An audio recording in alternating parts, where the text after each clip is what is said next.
Carl, thanks so much for being here with us today. It's great to see you. I'll start with a really quick intro, and then I'll kick it over to you and we can get right into it. I'm Nicola. I'm on the product team at Vim. I come from a background in US healthcare across the gamut of provider, payer, biopharma, life sciences, sub-industries, always with a focus of tech-driven innovation in healthcare. And we're at a really exciting point at Vim, as you know, investing significantly in our position as a middleware company. So we're building out and launching a developers platform that will enable third-party innovators to take advantage of our underlying infrastructure and build their applications on top of our connected network of providers and payers. So I am lucky enough to be speaking with you today, Carl, to learn more about your experience scaling, building Plaid in the fintech space, doing a lot of what we're trying to do here at Vim in healthcare, and hopefully getting a look into some of your fun hobbies, how you stayed creative and engaged through all of the hard work. So Carl, I'll kick it to you. Would love for you to introduce yourself, share what you're about, and then we can kind of take it from there. Awesome. Thanks, Nicola. No, it's great to be here. So I guess might as well start at the beginning. I grew up largely in Texas, where I did attend a lot of rodeos, ate a lot of Tex-Mex food, among other things. I studied finance and computer science with a minor in theater, fun fact, at Emory University out in Atlanta. And without any real conviction of what I wanted to do just yet, decided to start my career in management consulting on the West Coast and moved to the Bay Area. It was in the Bay Area and with heavily influence of many friends who seemed it were all either working at a tech company or trying their hands at starting one, that I found myself joining a financial services company called Plaid, where I spent 8 amazing, also certainly high intensity years. And today I'm an advisor, investor, and board member at a large number of technology startups, though there is only one that really matters, and that is Vim. And in addition to that, I'm also a venture partner at Chime Capital in New York, where I support a portfolio of about 40 companies on all things go-to-market. And last but not least, I am still also a part-time whitewater raft guide in Montana, where I've been guiding for a little over a dozen years now. So probably the most relevant to today's discussion, but important to mention nonetheless. I think we'll focus on the water rafting today. Actually, that's exactly what I was hoping to focus on for 30 minutes. But thanks, Carl. Thank you so much. It's funny how you kind of didn't know where you were going to start, and then through friends, through where you found yourself geographically, et cetera, kind of found your way to Plaid. I would love to hear a little bit more about your role, how you kind of got started at Plaid, what Plaid does for those listening who are in healthcare like me. I happen to know Plaid very well, but not everyone does, and how Plaid impacted the financial technology industry at the time. Yeah, absolutely. So Plaid today is obviously a bit different than the Plaid that started back in 2013 when I joined. But today, Plaid is a financial infrastructure layer and data network that makes it easy for people to connect their financial accounts to the apps and services that they want to use. Plaid now powers thousands, even actually tens of thousands of companies and applications, ranging from many of today's, most popular fintech apps to Fortune 500 companies. Also, just a lot of developers building cool things in their basement. So it really covers a very, very, very broad spectrum. This includes names like Betterment, Venmo, SoFi, Acorns. The list goes kind of on and on. Today, it's a network that now includes, I think, over 10,000 financial institutions across the US, Canada, the UK, and Europe. So though we had kind of humble beginnings in the US, we did take things abroad and are now operating in a number of different markets. So that's Plaid in a nutshell. In terms of my history with the company, I joined Plaid in 2013 as one of the first hires at the company. And no surprise, with an extremely ambiguous job description and very broad mandate. It was basically just like, please just like help fix everything, figure everything out, and let's hope it works. So in reality, I really had no idea what I had signed up for at the time. In the earliest days of the company, my focus was largely on bringing Plaid to market and really being at the intersection of our customers and the products that we were building. So it was really all about acquiring, onboarding, and supporting our earliest customers, doing everything I could to help them be successful with Plaid and to learn from them. And during those first years, I helped stand up a number of the early teams, including our support, sales, and account management organizations, helped hire the initial members of those teams as well. After covering, a lot of different territory for many different years, you could say I found my real kind of passion, fit, sweet spot in building out and leading what would basically come to be known as the growth organization. Over time, this would come to encompass our account management, technical go-to-market, and commercial teams. But at the end of the day, it was really about working with our customers, not only just keeping them around, but helping them grow, continue to love the platform more, use it more, so that we can continue to just have really great long-term relationships with them. Yeah, that's awesome. No small feat. It sounds like a lot on your plate and a lot of building. And then when you were talking about your customers, it sounds like it's a pretty big range. So you worked closely with the developers and kind of that grassroots like adoption movement, right, with the platform. And then you also had your mega customers. And I know I use Plaid every day because I use Venmo every day. So I'm pretty sure it's all connected through Plaid. But what were some of the challenges, I think both successes and challenges that you faced in the earlier days of working with the developers and kind of smaller business markets specifically? That's obviously an area that we're focusing on. So I'd be curious to hear your experience. Yeah, absolutely. And, I think it's definitely very relevant to Vim as well, which, we started kind of lower end of the market. We didn't quite have the brand in the developer community. We didn't quite have the brand to go sell to large enterprises yet. And so we kind of had to work with what we had. But I think one of the biggest challenges that we faced in building out the platform in the early days was that, for one, everything was constantly breaking or broken or in the process of breaking again. And that was just something that, made it very hard for us. It was kind of a massive headwind and an uphill battle in trying to build trust with customers over time. This was largely because, somewhere again to the Vim world, you're oftentimes building around other infrastructures that you don't have full control over. That comes with many challenges, and it almost in many ways raises the bar even higher in terms of the experience that developers and their end customers ultimately expect. And so for us, it was really about kind of being able to handle crises and fires extremely well, to be able to, come out of those experiences with almost stronger relationships with our customers. And then realizing that, hey, even if these things are inevitably going to happen, we're going to handle them well, we're going to be trustworthy in the process, and we're going to build more confidence as we go. That was certainly one of the big things. And I think the second thing, which I may have alluded to earlier, which is really around kind of just our recognition and the power of our brand at the time. At the beginning, nobody knew who we were. And especially given the sensitivity of the data that companies like Plaid and Vim work with, brand really, really matters. People really need to trust who they're working with to handle this kind of information. And so for us, it was really an exercise of, starting again with kind of whoever we could work with and who is just excited to jump on and give us the benefit of the doubt with that trust. And then really over time, as we started to get, more and more recognizable brands, really lean into that to build trust with the rest of the ecosystem. And not only just with our customers, but also the end users and everybody else who's interacting in the Plaid ecosystem. So I'd say, just building a strong brand was a really, really critical part of kind of the early days of Plaid. It was certainly a massive headwind, but I think we were able to really turn it into a big advantage over time. Yeah. And was it just about like dedicating a ton of resources and focus and energy? Were there any tactics that you'd recommend to others that are trying to do exactly that right now? And yeah, you nailed it. I mean, healthcare space, that's PHI, it's very sensitive data and information. So we're definitely dealing with that every day with our customers and prospects in the market. Yeah, I think it's a combination of just being, truly customer obsessed. I would probably say that phrase too many times today to the point where you're going to be sick of it. But it really was about engaging with our customers at every level on everything that they needed. And also knowing when to say no, when to push back, when to say, hey, this is just not going to work, or this is not something that we're going to be comfortable doing. So I think that really over time can do wonders in terms of building trust. And then I think the second part of really starting to build good brand and trust was around starting to build a really strong community around Plaid, to a point where it wasn't always just about how we interacted directly with our customers. It was oftentimes about how they interacted with each other.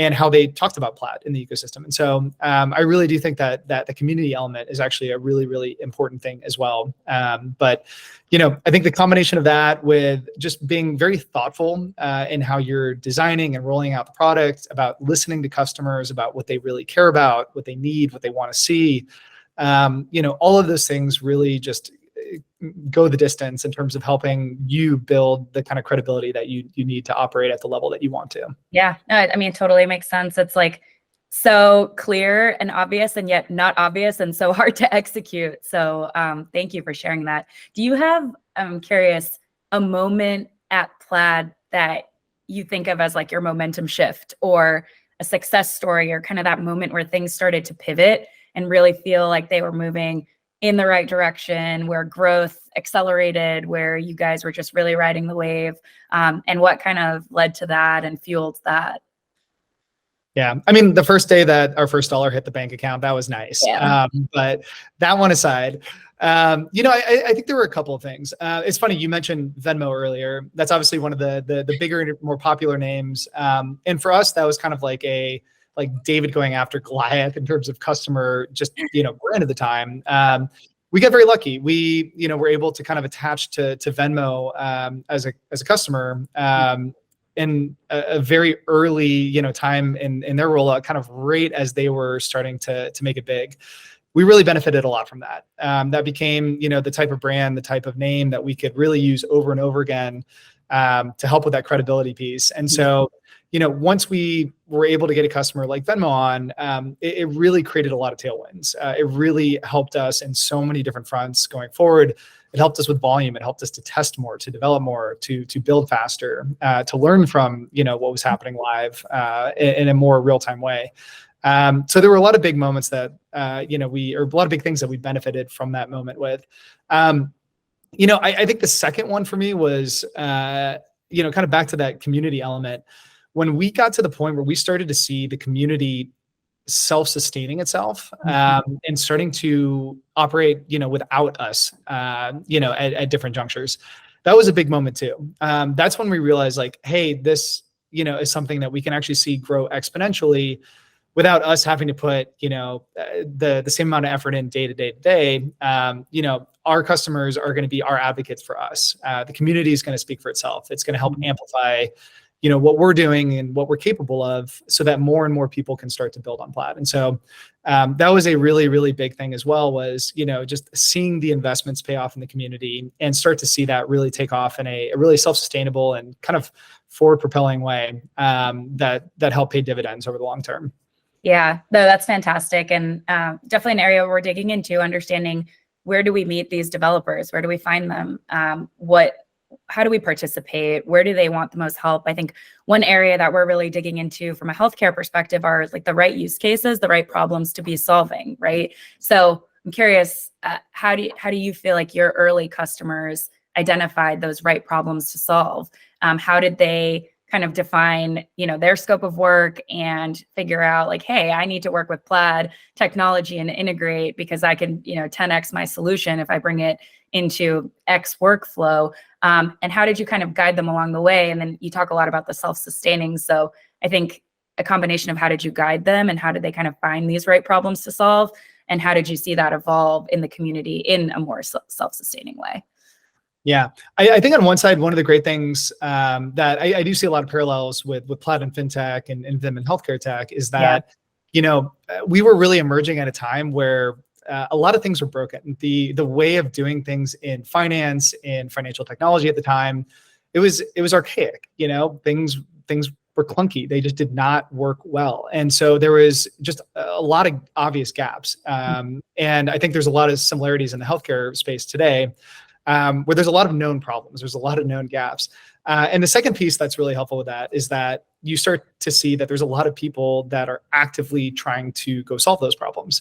The most important thing, though, is that they need the right toolkit to be able to actually go solve those problems, to actually be able to go execute on the visions that they have for these companies and trying to, work against those problems. And so I think, in the same way that Plaid kind of filled that hole in fintech, I think Vim is doing the same in healthcare tech. And it's just such a critical place to be, that you will find a lot of people will be coming to you with ideas, and they're going to realize that, hey, the missing piece is actually Vim. And so it's great when people can bring those problems to the table. And then it's really about, continuing to listen to them. It's about, helping them be successful on top of what you've built, and continuing to make it work for them and the customers and users that they're ultimately serving. I think over time, one of the really kind of cool, unique things that we found ourselves in the position of doing, which we certainly did not anticipate or go in thinking was going to happen, was we became this kind of unique, center of knowledge around all the things that were happening in fintech. And so I think in a similar capacity, starting to recognize not only just the trends and what's working and what's not working, but you start to become almost a trusted advisor to people who come to build on you. It's a lot of responsibility, but it's also one that you kind of sit in this unique position to be able to deliver on. And so I think really leaning into that, if and when it starts to, matriculate is really important. Being that trusted partner, but also being someone who can kind of share unique insights from where you're sitting behind the scenes and looking across the industry is a really, really important thing. And so that was in many ways how we turned it from just being kind of reactionary to, okay, how can we best help you solve this problem that you want to go solve? What do you need from us? To, hey, we also actually have some ideas around how you can do this even better, because we've seen what works, we've seen what doesn't work.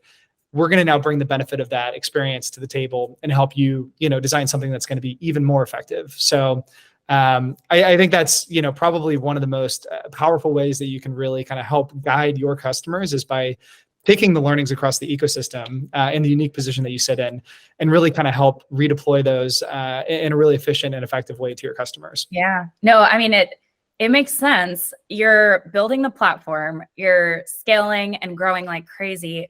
How do you make time for that? How do you stay ahead of the industry? Like, what were some of the tactics that you used to put yourselves in that position of being an industry advisor and being, respected and looked to in that way? I imagine it didn't happen overnight, right? It's kind of tough, and you have to grow that over time. Yeah. I wish I could say that we just had this unique insight into the future and like we were coming around the corner. And you can share that with us and tell us all your secrets. Okay. I promise I only share so many secrets today. But before Plaid comes knocking on the door. Yeah, right. I think, it's impossible to almost see into the future, but you can start to kind of peer around the corner. And I think the way that you really do that is by just really paying attention to the signals coming from your customers. I think people oftentimes don't listen enough and take for granted just like how much information is being kind of thrown at them, especially as an infrastructure layer, as a service provider to all these customers. Going from just a purely product-led to a customer-led organization, and really finding the right intersection of those two things, I think is absolutely critical for success, in this industry. And so I do think that, really listening to customers, taking their feedback, poking holes in those, really trying to validate what you're hearing. And then as you start to recognize these trends and as you start to realize, oh, wow, this is a real gap and we have a unique opportunity to go solve this, I think you're going to get a lot of the answers around where should we be building that's going to help us stay ahead of the curve. How can we really, help make our customers as happy as possible so that they're not even going to think about switching to anybody else. I think, again, back to that customer obsession, if you listen and then translate that into action, if you continue to demonstrate that you can really, take those learnings and apply it back into the product and the solutions that you're building, it will help you stay ahead of the curve and really help, continue to make Vim the leading, operator in the space. Yeah. And I don't know how much of this you could share with us, but what did that involvement look like? So how did you bring the developers along? How did you kind of ensure that their feedback was really taken and reviewed and looked at and baked back into the product? Any kind of testing, user experience, kind of design sessions? What was it like day to day working with that type of customer? Yeah, it evolved quite a bit for us. And at the beginning, I think we did a pretty horrible job of it. But we slowly started to learn from our own mistakes. In the beginning, it was just about creating as many forums as possible to have those conversations. One of the big things that we did, and this kind of just grew out organically, and we were like, wow, this is kind of working, and people are actually showing up, was we held office hours in our office almost weekly.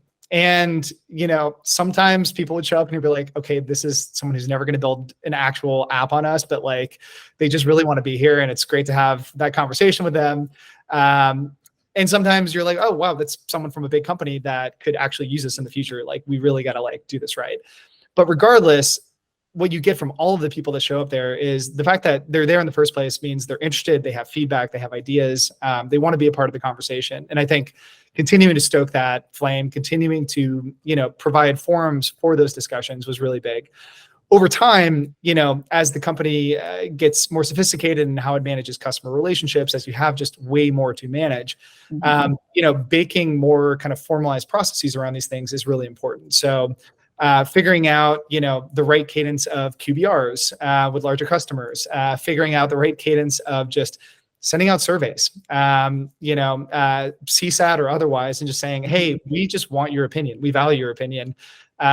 What's top of mind? All of those types of things, are really important in terms of just creating, again, the opportunity to receive that feedback. And then there's the second part, which is almost the harder part in some ways, and that is, how do you qualify and quantify that information? Again, I think that's something that's actually very personal to each company, style of organization. You kind of have to figure out like what works for your teams based on how they operate and kind of their ways of doing things. But the point is that I think really focusing on getting to a point where you can quantify and qualify that information, tie that into roadmaps, prioritize it accordingly. And then, the last piece, which is probably one of the most important, is following up on those things with the customers who gave you that feedback in the first place. Just going and building it isn't enough.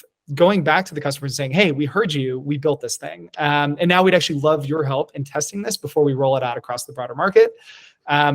They're going to be thrilled. You're going to have your design partners, and they're going to help you kind of work out the kinks and help you really bring that to market in an effective way. So that really, for me, was kind of like the full circle process of like how we got to a really good cadence with our customers of building things for them that they really needed and wanted.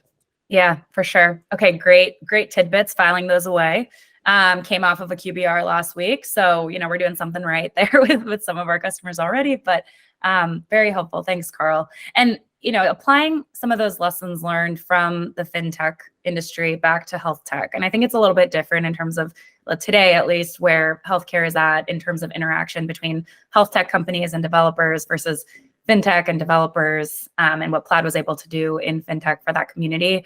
But how do you see that relationship evolving? And then specifically and selfishly, what kind of role do middleware platforms like Vim's play in that evolution? I know you don't have the crystal ball, maybe you do, it sounds like you might, but anything that you kind of have in terms of perspective on how you see that evolving and where it can go. Yeah, I mean, I think, call it middleware or infrastructure platforms like Vim, like Plaid, are only going to become, more important. The companies and the developers that are innovating in the space are only going to become increasingly dependent and reliant on you and looking to you.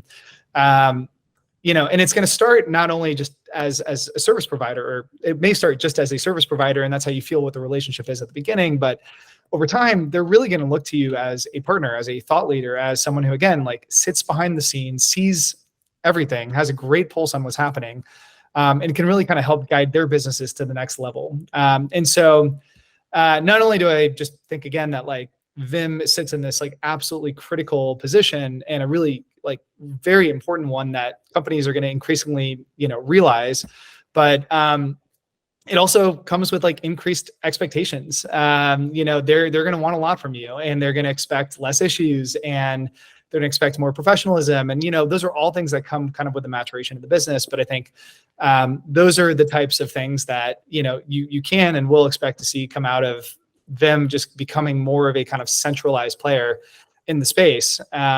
But I think it's a great thing, to become that trusted partner and enablement layer. Means you have a really powerful voice. You have a really powerful platform and position to sit in. Lean into that, use it, and also use it to the benefit of the ecosystem and your customers and their users by just continuing to make that information, as useful and omnipresent as possible. So again, back to the community piece, I think, really stoking that, really helping to kind of cultivate that and grow it over time. will just really continue to help you all have the biggest impact possible. So putting ourselves in the shoes of a community member, one of these developers who has a great idea or, some kind of innovation in mind, what would you suggest they do first before they start building or before they start executing against this idea, in the context of everything that we've talked about? For sure. I think, well, number one, just cautionary note, like make sure it doesn't already exist in the exact form that you're thinking about it. I'm not even kidding. We saw like dozens of people building the exact same thing at Plaid, which is cool though. It speaks again to the volume and the awareness and the magnitude of some of the problems that are out there. People really want to go solve these, and people have similar ideas around how to go solve them. But I think if that's the case, and there are going to be a lot of overlap in many areas around a lot of the companies that are building here, is just really thinking about like, how are you doing this in a novel and differentiated way? How are you building on what's already out there? How are you learning from what's already out there? I think is a really just kind of important, maybe obvious, but like really important thing, I think to hear for developers and folks who are building. I also may be like slightly biased from a B2B perspective, but don't forget to validate, even just loosely, your ideas from both a product and a commercial perspective. You can have the greatest product ever, you can have the coolest idea ever, but if people aren't willing to pay for it, it's going to be really hard to see the business go anywhere. And again, the cautionary tale from the fintech side was there was a lot of personal financial management tools. They never charged anyone anything. And then, when most of them did have to make that shift over, very few ultimately survived. So I think it's one of those things that, it's important to think about things both from the product and the go-to-market commercial side from the very beginning, even if you're just validating loosely that someone is going to be not only just recognizing the value, but they're willing to pay for the value of what they're getting. I think both are really important. Absolutely. Carl, before I let you go, and thank you so much for your time here today and your time with us, anything I didn't ask about, anything that you think would be really important for us, for our developers, for our kind of broader healthcare community to understand based on your learnings, and or a shameless plug for your rafting excursions, welcome to anything you could leave us with in these last few minutes. Yeah. I'll save you the rafting pitch for now, but please do come to the Gallatin River in Montana. It's wonderful. No.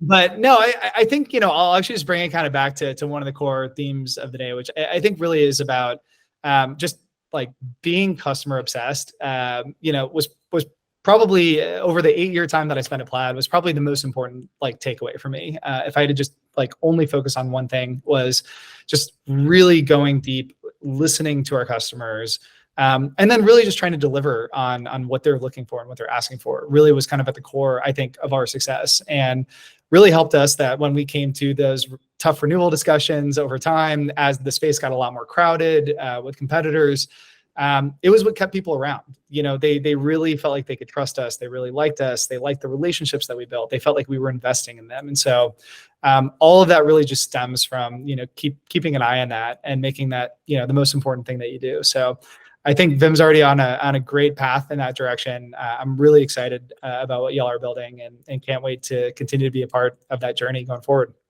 Thank you so much. And we can't wait to have you along for the ride. Appreciate your time today. Thanks, Nicola.